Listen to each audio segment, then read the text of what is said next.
This time in the Quick Speed Shop, we're going to talk about quality paint, primer, and body filler you can buy to put on your home hobbyist restoration project. I've got my paint right here for this truck. I went with Tamco and Hawaiian blue right there in the top. But I also bought some new primer and some new body filler. It's decent quality stuff that's affordable. And let's go through all the materials that I'm using to do the paint and body work on this Chevy C10 stepside behind me. Right now you'll see the truck is in gray epoxy primer and the doors are in epoxy primer, and I've got a little bit of body filler on them. So what I've done is I bought my primer through Summit Racing, and first when I had the truck in bare metal I used their direct to metal epoxy primer. This is about $65 a gallon, and then there is an activator, epoxy activator there. That's another like 40 bucks or something. So about $100 a gallon for epoxy primer, and you mix it 1-to-1. And that's what the entire truck is epoxied in right now. Inside and out, all there, a couple of good heavy wet coats. So we went there. So I'm doing all the body work on top of epoxy primer because it creates a moisture-proof barrier between the bare metal and the body filler, because moisture can get through body filler. So I epoxied everything and then sanded it and applied the body filler to the epoxy primer because it locks in not only mechanically but also chemically to the epoxy. But epoxy is a little hard to sand. It gets a little bit of gumminess to it, and it's hard to block sand and stuff like that. So you need some kind of urethane primer, or some kind of primer that you can block sand and it's easier to sand. It doesn't gum up to some sandpaper. So what I did is went back to Summit Racing and bought their 2K urethane primer, which comes with an activator, a urethane activator, and then I got a little reducer that you can throw in it to thin it out a little bit. So like if your top coat, if you wanted to top coat this before paint, you might want to put a thinner top coat on. So I bought a little bit of reducer. I want to say this is also about $60–65 a gallon for the urethane primer, and then the activator is like 25 bucks. They come in different fast, slow, or slow, medium, and fast, and it's based on temperature. I got the mid-temperature one. Right now it's a little cold in here. It's about 54 degrees, but when I paint I turn the heat up a little bit to like around 60, 62. This is for like 70 to 90 degree temperature wise, the mid-range stuff, just like the mid-range reducer. Okay, 70 to 80 right there. But it's coming out of winter. It's coming out of winter, so I wanted a little bit warmer activator, slow it down just a little bit. If I got the cold stuff that's below like 60 degrees or whatever, once it gets a little bit warmer here, say I'm priming and painting in April or May, and it's 70-something degrees out, there's 70+ degrees in the shop, that activator is a little slow for that temperature. So I went with a mid-range just because most likely that's the temperature I'm going to be applying the primer in, is 70 to 80 degrees. So this primer is a pretty heavy mill primer, so it's for filling sanding scratches, it's for block sanding when you need some extra material to block down and smooth it out. So it's but it's also urethane, so it's, you know, it's a good quality primer. So we've got that. And speaking of block sanding, I've got these DuraBlocks. They're foam and composite, I believe. DuraBlock makes them right here, and I've got a long one here and I've got a short one, and I've got some stick-on sandpaper that comes on a roll. This is like a roll of 120. But basically this block is pretty stiff and allow like block sanding big flat sections on the doors and stuff like that. I've got this big block, and then I've also got a smaller one that is around here somewhere. Oh yeah, over here on the door, a smaller one for doing smaller work. And they make all kinds of different shapes and stuff. I just got a couple of them that way. So speaking of the stick-on roll-on sandpaper, I went with a company called, Benchmark Abrasives out of Arizona. And I bought some roll-out sandpaper that's adhesive-backed, and I've got different grits. I got 220, I've got 80 grit for sanding body filler roughly, and then I've got 320 for block sanding, and then I've got some DA 80 grit stick-on 6-inch DA discs. I bought these online. I want to say these rolls are about 20–25 bucks a piece. The DA paper I think is a little bit more, but about 20–25 bucks a roll. You get one roll, 80 grit, 20 yards. They all look like 20-yard rolls, I guess, like that. But Benchmark Abrasives, I bought them. I'll put links for all this stuff in the description there. But basically, you got adhesive back sandpaper. This is 3M that I bought in town, but it's got adhesive back on it, and you can stick it on your block like that. And then you also got your DA sander here that takes those round discs. So that's what I've been using for body work. And also when I went to Summit Racing, I didn't have any way to hang a top feed paint gun. I was sticking it in the vise before, if you saw the primer video. And so I went with Summit. They had this cheap paint gun stand. I want to say it was like 18 bucks in Summit Racing. And it takes a top feed gun and it holds it in there like that. And then up here you can put in your strainer or your paint cup and let it sit here and drain into the paint cup of the gun. So that was like I said, like 18 bucks. It's got some screw holes in it so you can mount it to a bench or mount it to a wall. I've just got it here for demonstration purposes. I might mount it to the side of my bench here, so it would be mounted off here on a stand so it could be out of the way. So I picked that up to hold the gun so I didn't have to use the vise. Now we talked about primer, we'll talk about body filler. I've got 3 types of filler here I use. This USC Duraglass. It's a short strand fiberglass reinforced body filler that I use for filling deeper imperfections. Like I put a piece of metal up here in this roof patch here.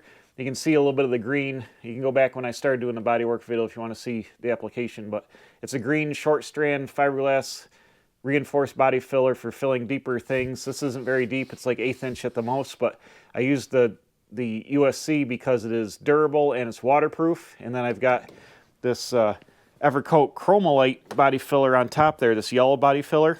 Now this is pretty old. I've had it for like 7 or 8 years and I've been using it so far. And it's still good. It, hardens up fine. But when it sands down, which I don't have any to show you right now, but when it sanded down, I was getting a ton of pinholes and stuff in it. And it was actually spreading on pretty weird, I think, just because it's kind of old. So I had a whole bunch of pinholes that I had to go and refill and reapply a body filler a bunch of times. Actually, here's some of it sanded down here. And you can see there's, I don't know if you can see it, but there's a bunch of pinholes here, pinholes. So it was acting a little goofy. So I went on Amazon, that was a Chromolite Evercoat. So I went on Amazon and I bought a brand new gallon of new higher quality Evercoat body filler. This is Rage Ultra. And I want to say this was like $65 for the gallon. And then you had to buy the cream hardener, which is like another 12 bucks for a gallon.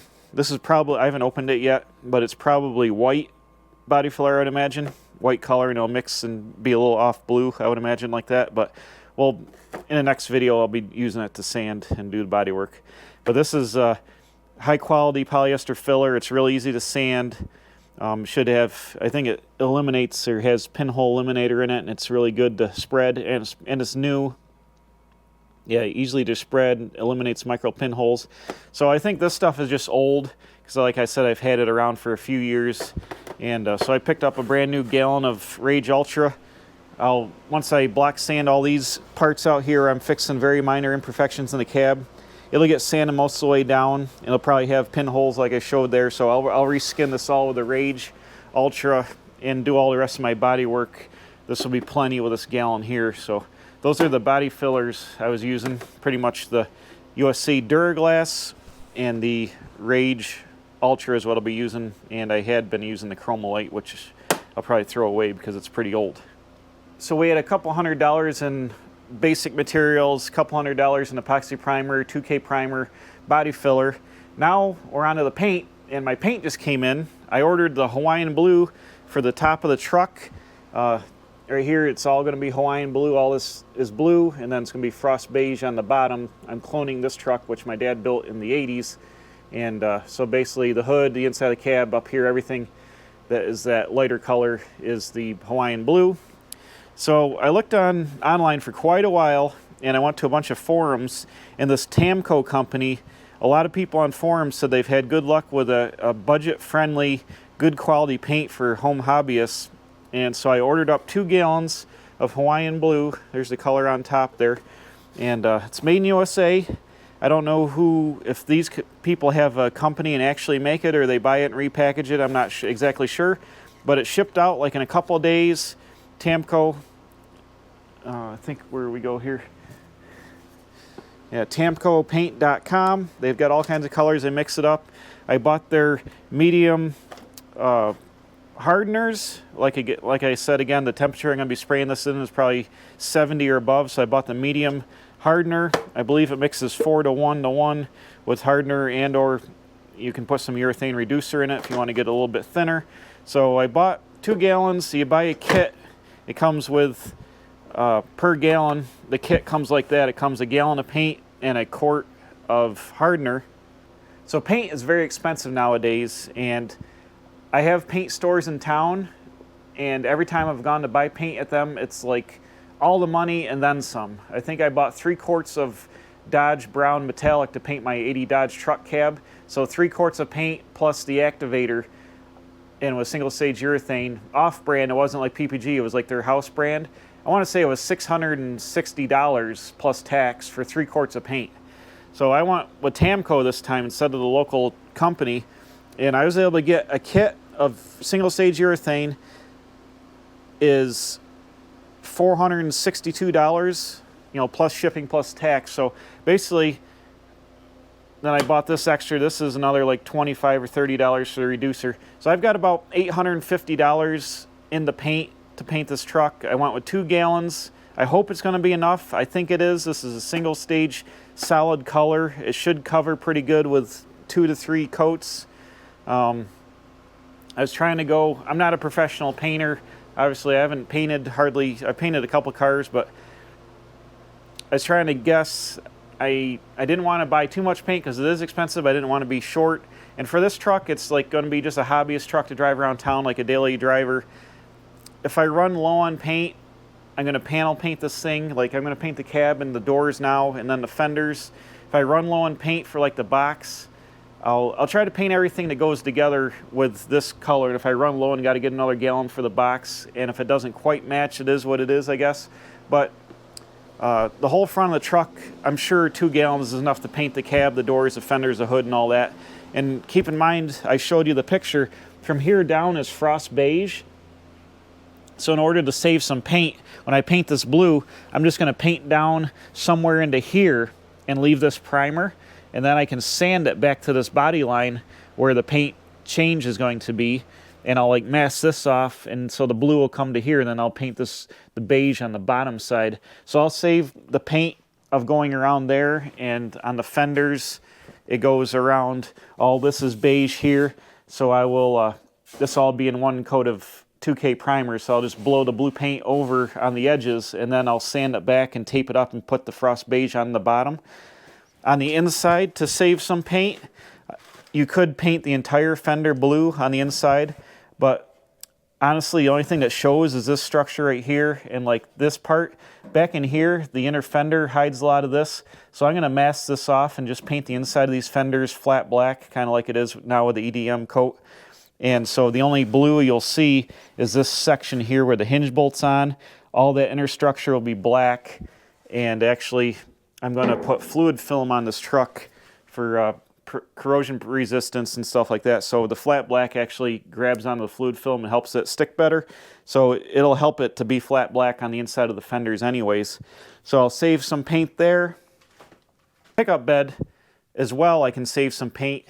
I'll probably, it's going to have a wood floor because all the stepside Chevys had wood floors. So I'll have a wood floor, so you don't need to paint that. I'm going to probably use the truck as like a daily driver, like shop truck, work truck, but nice paint job. I'll probably put Herculiner bed liner material on the inside of the pickup bed, at least part of the way down. That way stuff can crash around in it. I might paint the blue, or well, let's go back to the diagram. I might paint the inside of the bed, come down like, you know, a foot or something like that, and paint the blue in there, and then bring the black Herculiner up the sides of it. That way when stuff slides around in the bed, the lower half of the bed will be protected from Herculiner, but the upper half of the bed can have shiny paint on it so you see it over the bed. I might do that to save some paint. On the inside here to save some paint, most of this is going to get Herculiner. The Herculiner, I'm going to use, instead of using a rug or a rubber floor mat, I'm going to use Herculiner bed liner material again to go from here down the toe board all the way back to the under the seat is all going to be Herculiner. I do that in all my truck builds and car builds that are to be used, and it creates a real impenetrable coating that any water that leaks in the windshield will just run off it and run down and get out of the truck. It won't sit there in all the crevices and rot the thing away. I've done it in all my trucks. I did it on my brown Dodge, my 95, my 97 Ford, all my projects I've done Herculiner floors in, my old F-250 heavy duty I had. So I'll be doing all that. Under the seat is going to remain epoxy primer because it's going to get kill mat insulation. This is going to get kill mat insulation behind the fuel tank. So really the only blue that's got to go on the inside is the dash.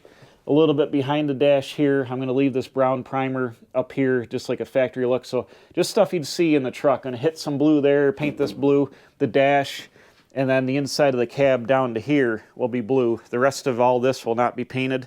It'll just be epoxy and or Herculiner. So that'll save some paint there doing that. So I'm confident that 2 gallons is going to be enough to put paint on this truck. Like I said, if I have to, it would be, I could also save things like, you know, the inside of the bed or whatever. I could paint that. If I had to buy more paint, I could paint that with a second or a third gallon, so you wouldn't see the mix match on the inside of the bed. So there's areas where you can cheat on it and stuff like that to save the paint. So I already said I had $850 in this material. Would have made sense to buy another $460 kit to have 3 gallons. But then what if I didn't use the third gallon? You know, then it would sit around and I wouldn't ever use that much extra paint again. It'd kind of be wasted money. So I tried reading online how much paint it takes to paint these trucks, and most people said a short box, you know, was 1.5 to 2 gallons. So, you know, and they were doing nicer trucks, so I'm sure they were painting the full inside of the bed. They were painting a lot of the inside of the cab and stuff like that. So I think if I play my cards right, and especially with the two-tone, it should be, hopefully 2 gallons should be enough paint. So in conclusion, materials to do things like this, even at home, are very expensive. Like I said, this paint kit, $460 a gallon for the paint, which is very reasonable compared to going to the actual paint store. You can, if you're doing a complete custom show car and you've got, you know, House of Color, whatever, very expensive, very high quality paints, you could easily spend $10,000 in paint materials by the time you bought high quality primers, sealers, paint, clear, all that stuff, especially if you did a color that required a whole bunch of coats, like 5 drop coats of base and then like 3 coats of clear. You could easily have $5,000, $6,000, $7,000, $8,000, $10,000 in paint material, plus the labor to apply a paint. So that's where, you know, these high-end restoration shops get $15,000 to do a paint job. The materials are just outrageous. So I'm trying to do it the most economical way I can do it, but still have decent quality materials. Buying the primer from Summit Racing, but it's made in the USA, and you know, somebody probably makes it for them, but it's a lot of people, it's got positive reviews and it seems to work out good. The epoxy went on really good. It sanded pretty well. It gummed up a little bit, but I think if I let it set up for like a few weeks, like the original coat I put on the cab sanded really nice, but it had been on it for about a month.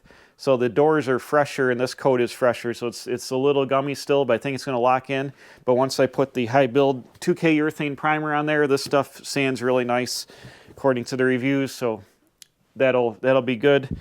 The the Evercoat Rage Ultra, this is a high quality body filler. Like I said, it's probably $65 a gallon, something like that, plus a hardener, so you're looking at like $75 a gallon for that, but it's worth it. If it sands nice, it doesn't have the pinholes to go over.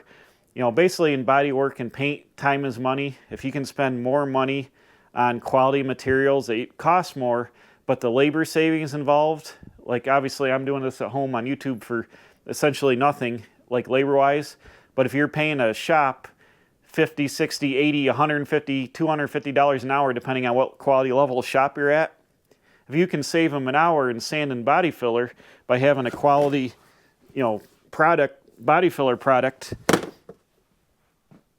you know, that's thousands of dollars in savings if you add up all that little bit of time. So, but you still want to spend the money to buy good quality materials if you're going to do it. You've already spent all the money to buy all the panels and do all the work and try to do it the best way you can. Don't cheap out on something it's worth it in the long run to make something that lasts forever. This truck is all completely coated with epoxy inside and out. It's going to sound dented inside out. It's going to have quality primer inside and out, and then quality paint on it inside and out. So it should last easily another 50 years without having too many issues. So that's it. I got to get back to work. Sand and body filler. We'll see you next time. Put some of these quality materials to use on the old C10 truck here.